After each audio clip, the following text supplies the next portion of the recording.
I fixed the alien queen's crashed ship. Her next words changed my fate forever. Ethan Jaron had always loved the quiet emptiness of space. As an independent engineer, he traveled to places most humans avoided: asteroid belts, dying planets, and abandoned colonies. It was a lonely life, but one that suited him. Out here he could think, invent, and work without interference. The silence of the cosmos had a rhythm he understood, a rhythm no city on Earth could ever offer. That day, he was surveying a remote asteroid field, checking for resources and anomalies. His small ship, the Aurora Drift, hummed steadily as he guided it between jagged rocks that jutted like frozen teeth. Sensors scanned for mineral-rich asteroids, but something unusual caught his attention: a streak of light moving far too fast and far too erratically for a normal meteor. At first, he thought it was a comet, but the trajectory was wrong. It zigzagged as though something intelligent controlled it.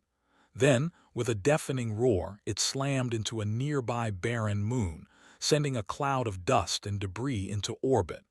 Ethan's heart pounded. He had seen crashes before, but nothing like this.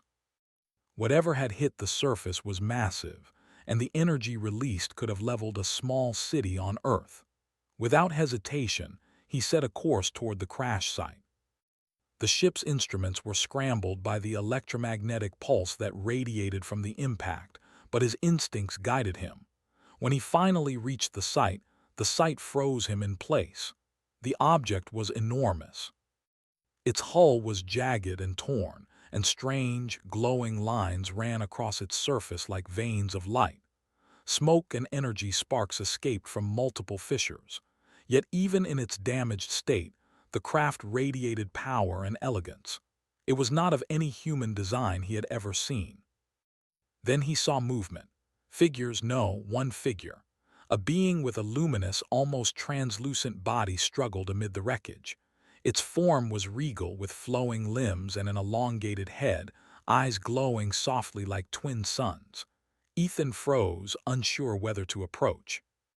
Most humans would have panicked, but curiosity rooted him to the ground. He activated his ship's scanners.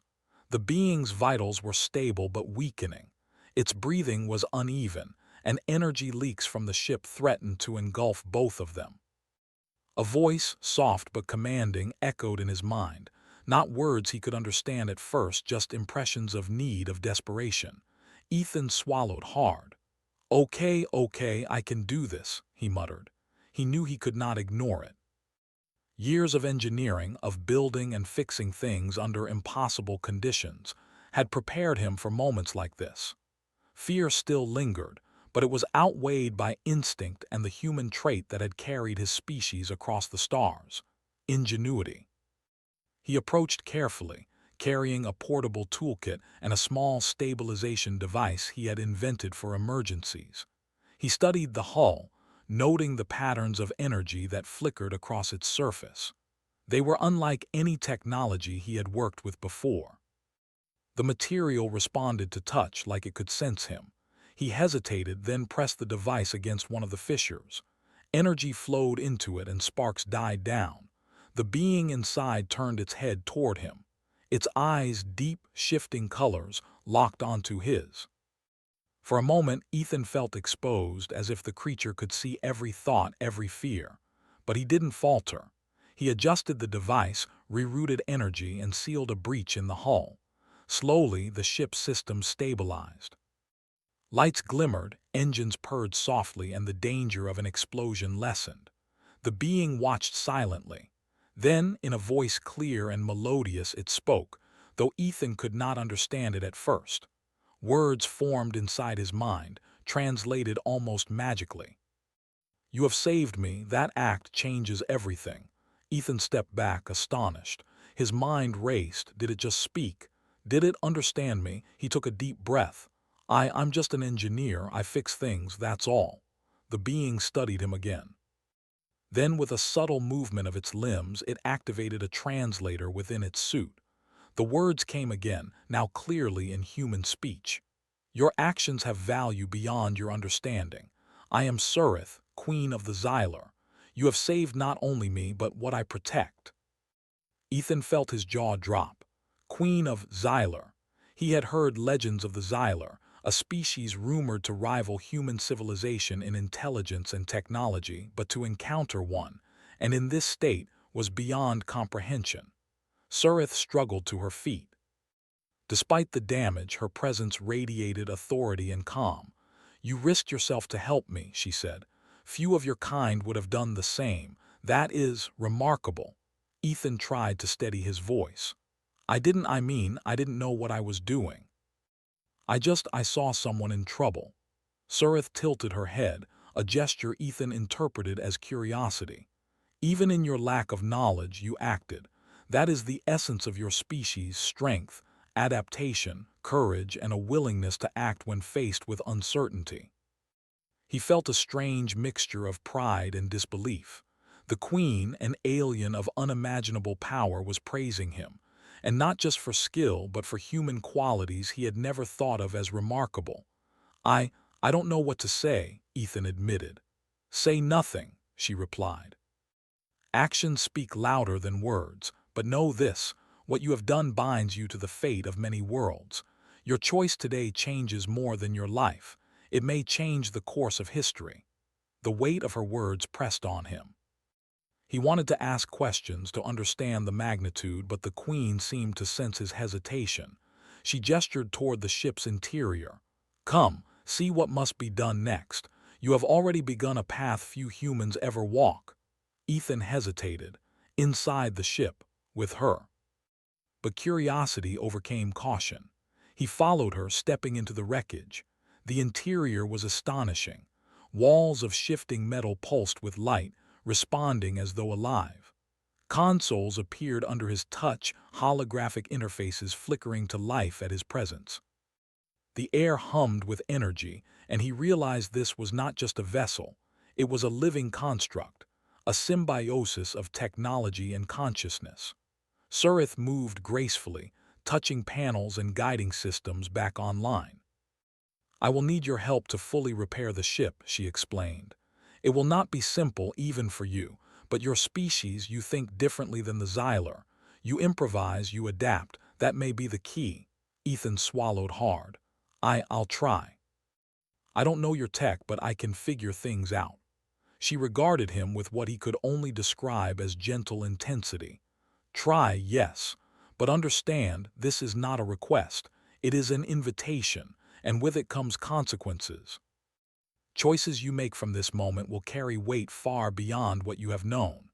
He nodded, unsure if he fully understood, but ready to face whatever came next. Humans were explorers, inventors, problem solvers. He had been alone in space for years, and yet never had he faced a challenge like this. One that might not only save a life, but perhaps shape the fate of entire civilizations. As he began examining the ship systems, rerouting energy flows and repairing critical components, he noticed something else. The Queen, despite her injuries, watched him with patience and interest. She was not a silent observer. She was a teacher, a guide, and perhaps a test. Hours passed, though time felt distorted in the alien environment. Each repair brought the ship closer to stability. Ethan's confidence grew, and with it, the realization that he was capable of far more than he had ever imagined. And each time Surith spoke, her words lingered in his mind, urging him to think beyond survival, beyond the immediate task. She hinted at galaxies in peril, civilizations at risk, and the possibility that his choices here could ripple across the stars. When the last critical systems hummed back to life, Surith stepped back. Her energy field shimmered softly, indicating stabilization. She turned to Ethan, her eyes meeting his. "You have done well, far beyond what I expected." Ethan felt a flush of pride, but also unease. "Well, it's fixed, but what happens now?" she smiled, or at least the closest thing to a smile a Xyler could show. "Now you make a choice. You may return to your simple life among humans, or you may join me. Journey with me to where the Xyler need your help. Learn, adapt, and perhaps change the fate of many. That is your next step. Choose wisely." Ethan stared at her, the enormity of the offer sinking in. A human had never been invited to walk among the Xylar, let alone assist a queen in matters that could shape the galaxy. Fear, excitement, and curiosity battled inside him. His quiet life on distant asteroids seemed insignificant compared to what lay before him. Finally, he breathed deeply and said, "Okay, I'll do it. I'll help." Surith's luminous form pulsed softly, almost in approval. "Then your path begins. Know this, Ethan Jaren, your actions today have changed your fate forever." And in that moment, alone in the silent expanse of space, Ethan felt the first real stirrings of a destiny far beyond his imagining. The universe had just opened itself to him, and there was no turning back. Ethan's heart still raced as he followed the Queen deeper into the ship. Every step was awe-inspiring and slightly terrifying. The interior was alive in a way he could hardly describe. Panels and walls shifted as if breathing, lights pulsed rhythmically, and soft hums vibrated through the floor. He realized this ship was not just a machine. It was an organism built with intelligence and purpose, a fusion of technology and life. Surith moved effortlessly through the corridors, her luminous form casting gentle reflections on the walls. "You must understand," she said, her voice calm yet commanding, "that this ship responds to thought, not just touch. Focus and intention are as important as tools and skill. You will need both." Ethan nodded, swallowing his nerves. I'll try. I've fixed complicated machines before, but nothing like this." She paused and looked at him, her multicolored eyes softening. "You do not need to be perfect. Humans are not perfect, but you adapt. That is why you are here." He spent the next several hours learning the basics of the ship's systems. Surith guided him patiently, explaining how the ship processed energy, how its hull healed itself, and how to communicate with its neural network. For every alien term she used, he found a human equivalent, connecting new ideas to what he already knew. At one point, Ethan touched a glowing panel and it rippled like water beneath his fingers. The ship responded to his curiosity, shifting its internal layout to give him access to critical systems. His pulse quickened. "This is amazing, alive and intelligent. I've never seen anything like this." Surith observed silently, occasionally offering guidance. "Do not be afraid to make mistakes," she said. "Errors are part of learning, but observe carefully. The ship will tell you its needs if you listen." Hours turned into a day, and Ethan found himself fully immersed in the work. His human intuition and experience with engineering allowed him to identify problems quickly, while his willingness to improvise led to creative solutions. At one point, he rewired a failing energy conduit using materials from his own ship, something the Xylar would not have done. The Queen's eyes widened slightly in surprise and admiration. "You see," she said softly, "your species does not rely solely on perfection or predictability. That is valuable." Ethan felt a mix of pride and disbelief. The Queen was praising human adaptability. Even in the vastness of the galaxy, humans still had something unique to offer. By the second day, the ship was partially repaired. Engines hummed with controlled energy, navigation systems flickered back to life, and the ship's hull had started to heal from minor damage. Ethan's confidence grew, but so did his awareness of the stakes. Surith had mentioned that her empire was in danger, but she had not yet revealed the full threat. Something powerful, something that could destroy entire star systems, was hunting the Xylar. That evening, as the artificial stars of the ship's ceiling reflected in the corridors, Surith finally spoke about it. "A force is moving through our territory, consuming energy, life, and technology without mercy. Entire worlds have vanished before we could respond. My mission was to seek allies and strategies to confront it. Without intervention, it will reach your solar system someday." Ethan felt a chill. "And you're saying humans could help stop it?" "Yes," she said, her tone solemn. "Your species has potential beyond your own understanding. You can think in ways that the Xyler do not. Your unpredictability may be the advantage we need." He considered the enormity of her words. He was an engineer, not a soldier or diplomat. Yet somehow, Surith believed he could make a difference. The responsibility was daunting, but a strange exhilaration filled him. For the first time, he felt that his life had purpose on a cosmic scale. Over the next several days, their work continued.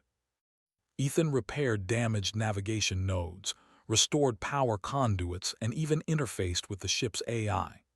The AI was unlike any human system. It seemed aware, reactive, and at times almost playful. It tested Ethan with subtle challenges, throwing him unexpected problems, and he responded instinctively. Each solution strengthened the bond between human and machine. Surith observed his progress with a mixture of curiosity and respect. "Humans learn quickly," she noted one day, "and you do not fear failure. That is why you survive where others might not."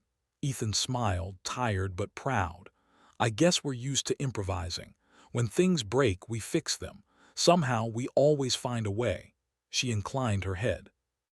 "Indeed, that is why you may be more important than even I realized. Adaptation, courage, and determination. Your species embodies them naturally." Their growing partnership extended beyond repairs. Ethan began to understand Surith as a leader and a being of immense intellect and empathy. She explained how the Xyler society functioned, their philosophy of balance between knowledge and compassion, and how their technology was designed not only to serve, but to preserve life. Her people were capable of tremendous power, yet she showed restraint, a desire to use strength wisely.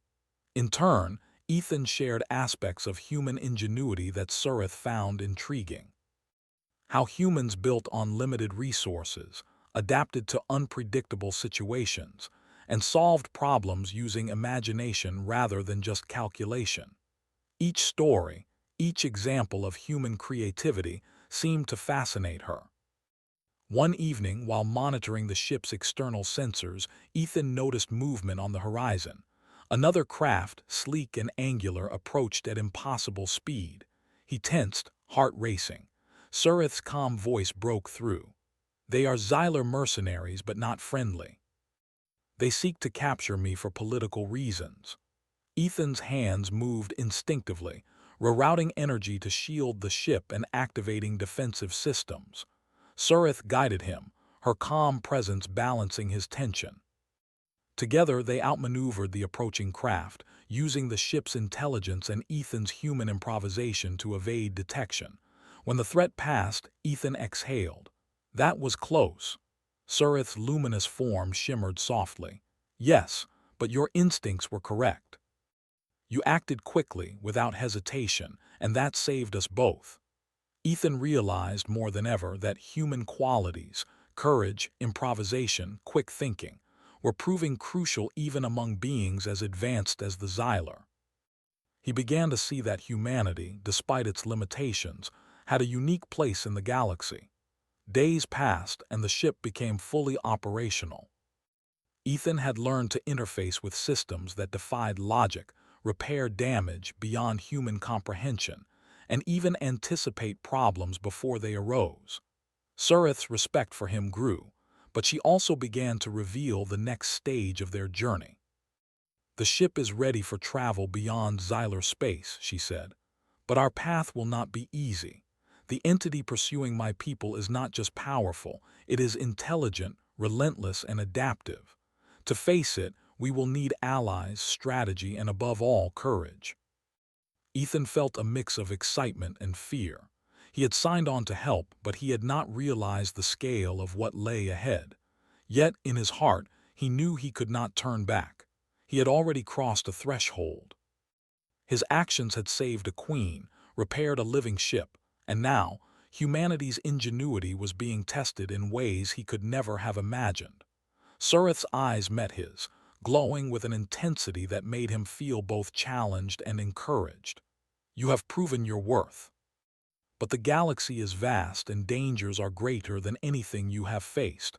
Are you ready to step further?" Ethan straightened, determination replacing doubt.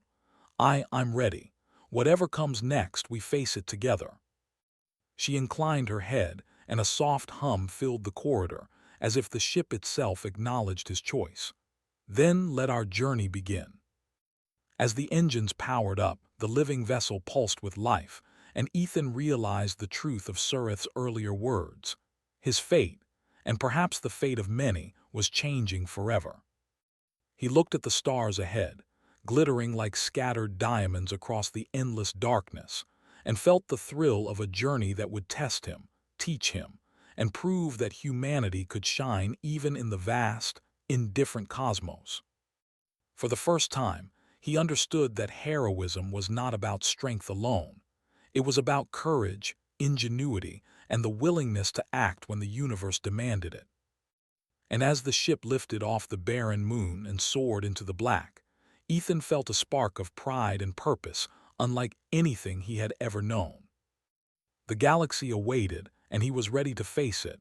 One human step at a time, Ethan sat in the pilot's station of the Queen's ship, staring at the stars stretching endlessly before him. The vastness of space was beautiful, yet it carried a weight he had never imagined. Every blinking light, every distant planet, reminded him that the galaxy was alive, complex, and dangerous. He had learned to trust his instincts, and so far, his human ingenuity had kept him alive. But he knew the journey ahead would test him in ways he had not yet faced. Surith's luminous form glided beside him, her presence calm yet commanding. "The path ahead is filled with uncertainty," she said. "You have learned quickly, Ethan, but the universe does not yield to preparation alone. Adaptation will be your greatest weapon." He nodded, gripping the controls tightly. "I understand. I'll do whatever it takes to help." The first leg of their journey took them through a sector of space littered with remnants of ancient civilizations. Broken planets, shattered moons, and silent starships floated like ghosts in the void. Ethan was struck by the scale of destruction.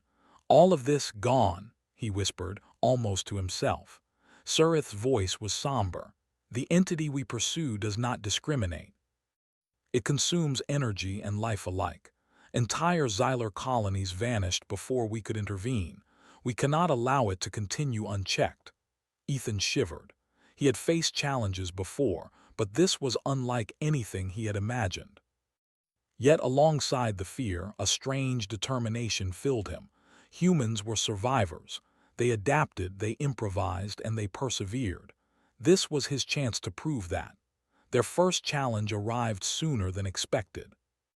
A swarm of small, predatory drones, black and jagged, appeared on their sensors. They moved with terrifying coordination, attacking anything that entered their path. Ethan felt his pulse quicken. "They're coming fast. Weapons ready." Surith's voice was calm. "We will need more than weapons. Use your mind, your human intuition. The swarm reacts to conventional tactics. Predict, adapt, improvise." Ethan's hands flew over the controls. He rerouted energy to the ship's shields, adjusted the engines to create unpredictable maneuvers, and activated defense drones. The alien vessels attacked in waves, but Ethan noticed patterns. Their movements were precise, yet repetitive. By anticipating the rhythm, he led the Queen's ship in weaving patterns that disrupted their formation. Surith observed him silently, her eyes glowing softly. "Excellent. Your unpredictability is effective. You have done what the Xylar might not have considered." The swarm, frustrated by the humans' improvisation, eventually broke off its attack. Ethan exhaled deeply. That worked. I didn't think it would." Surith inclined her head. "That is why you are here. Humans can act without full understanding, guided by instinct. That is your strength."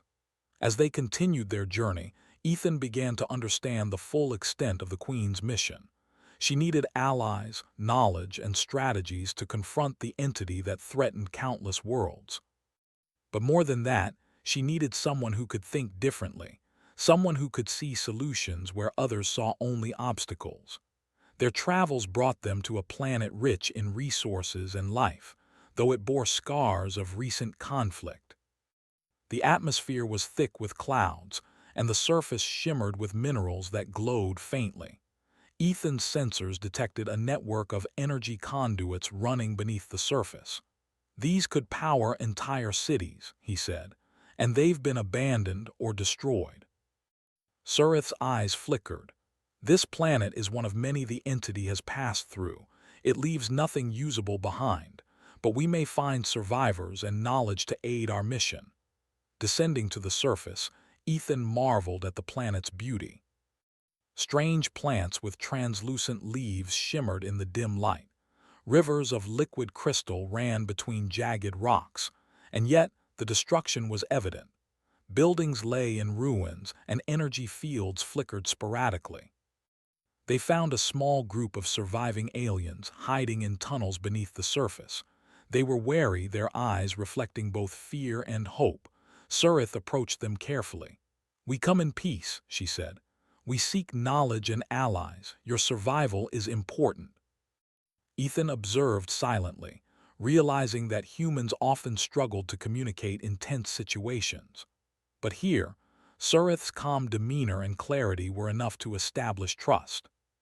He noticed how the survivors responded not to power, but to compassion and sincerity, a lesson he knew he would carry forward. The survivors revealed maps, energy schematics, and records of encounters with the entity. It was becoming clear that the threat was intelligent, calculating, and unstoppable by brute force alone. They needed strategy, creativity, and adaptation. Ethan's mind raced. This was exactly the kind of problem humans were good at solving. Back on the ship, they analyzed the data. Ethan worked tirelessly, cross-referencing information, creating simulations, and proposing solutions. Surith listened intently, her eyes reflecting the pulsing energy of the ship. "Your approach is unconventional," she said. "Yet it holds promise. Humans see paths we might overlook." Ethan felt a sense of pride mixed with humility. The stakes were immense, and yet his human qualities, creativity, intuition, and adaptability were being recognized.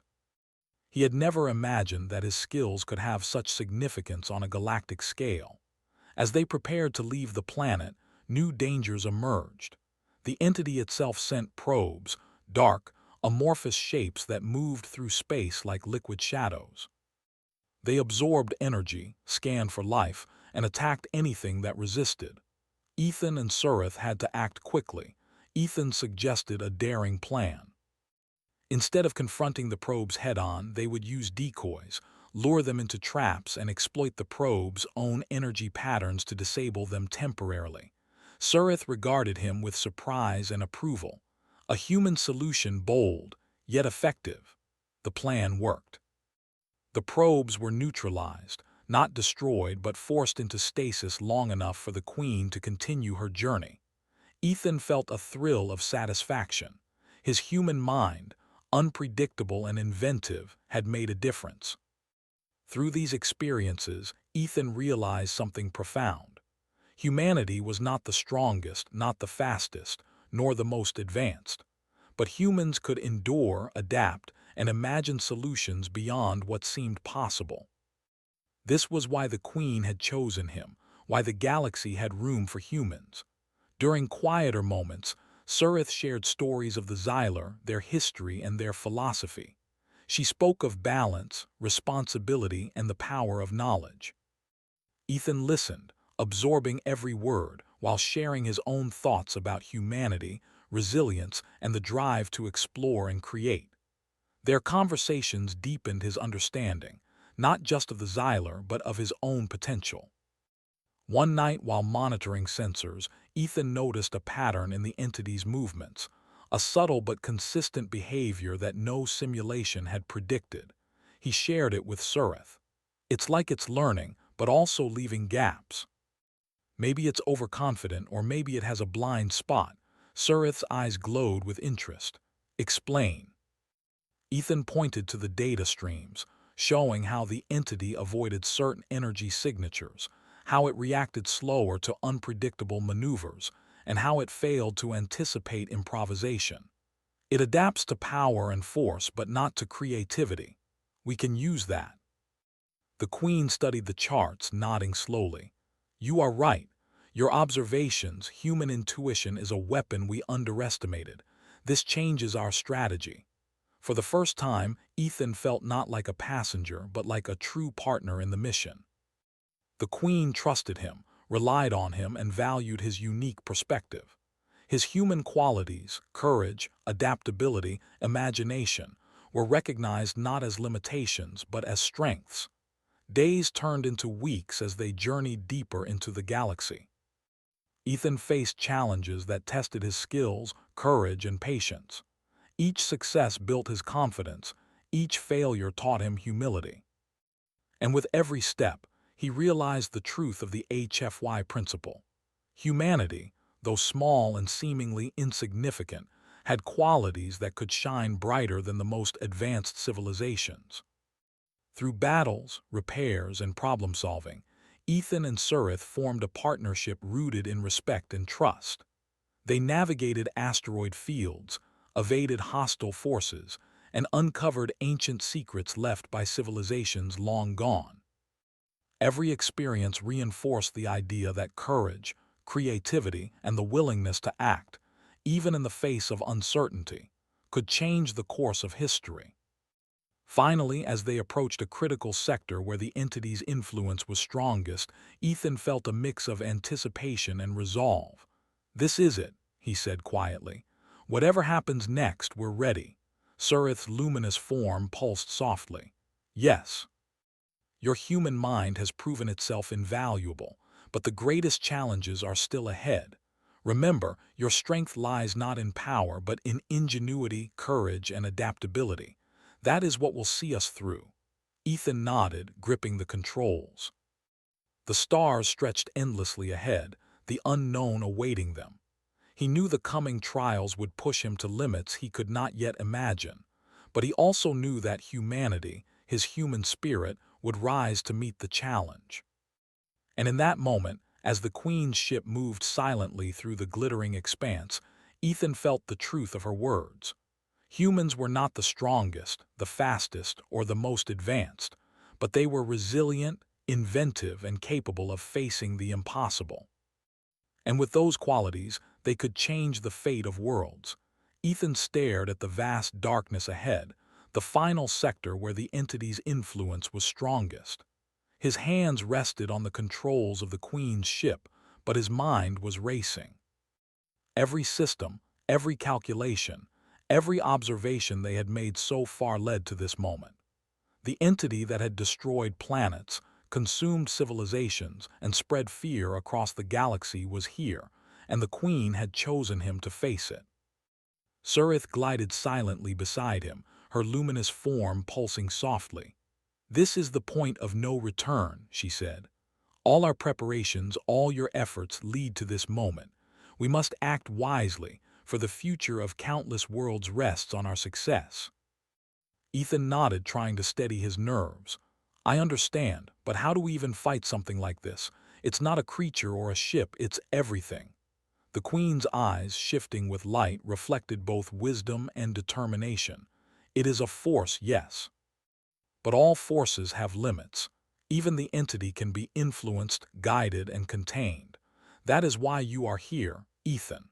Your human mind sees possibilities that others cannot. Adaptation and creativity will be our greatest weapons." As they approached the core sector, the ship's sensors went wild. Energy fluctuations, gravitational distortions, and strange anomalies surrounded them. Shadows moved through space like living smoke, pulsing and writhing as though aware of their presence. Ethan's pulse quickened, but he reminded himself of the lessons learned.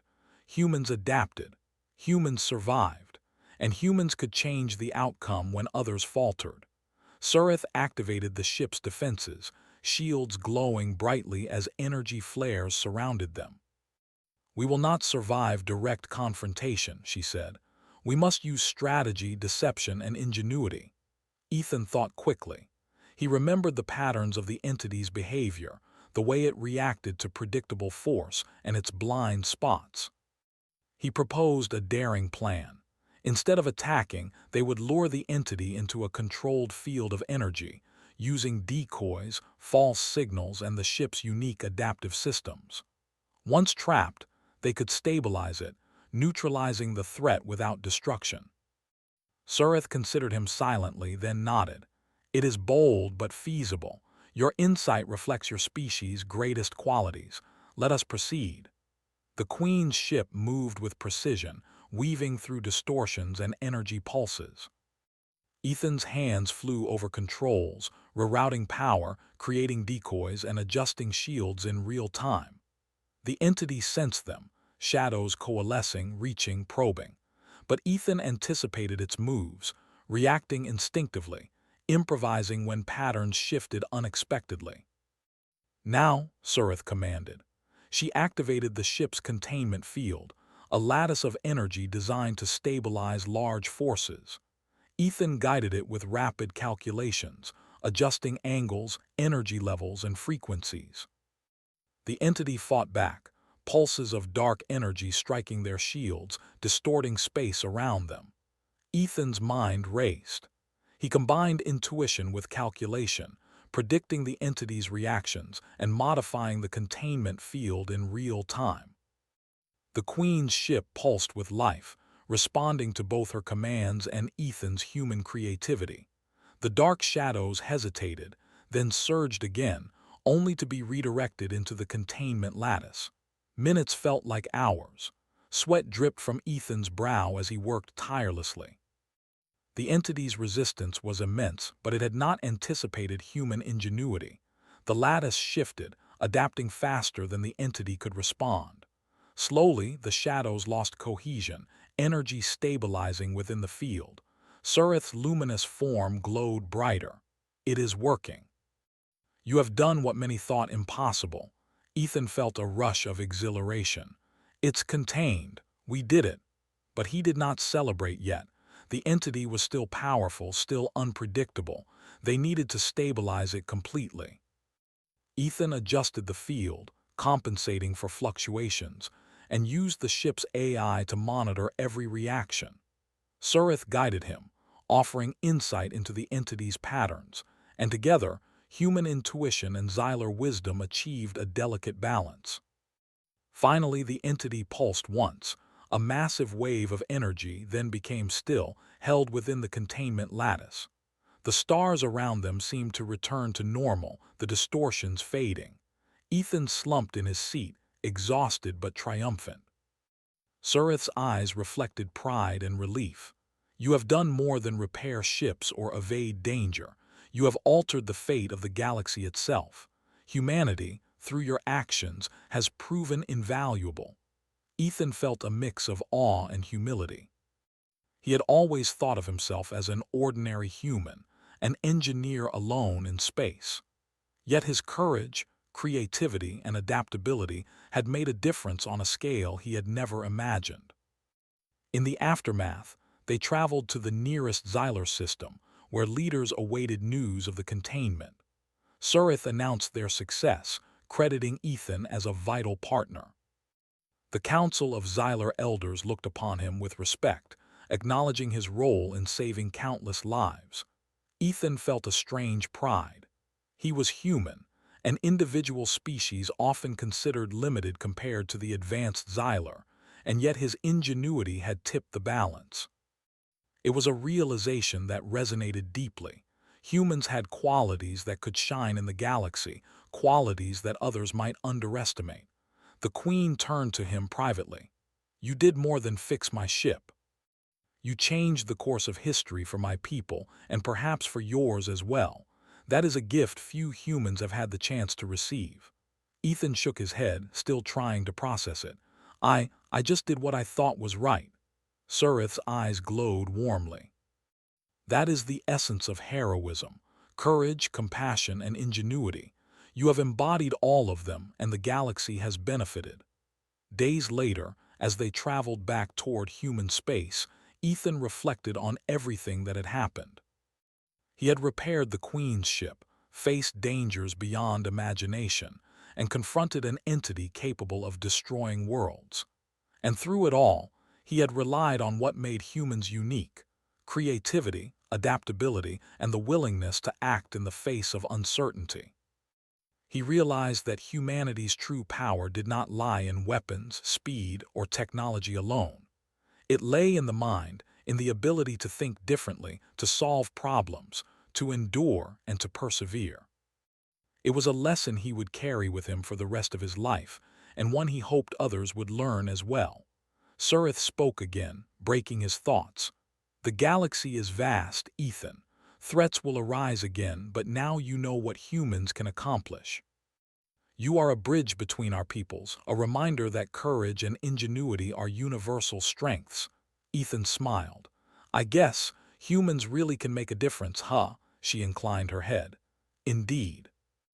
And now you know that even one individual, acting with intention and skill, can change the course of history."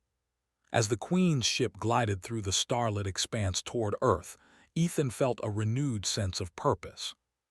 He was no longer just an engineer in a lonely sector of space.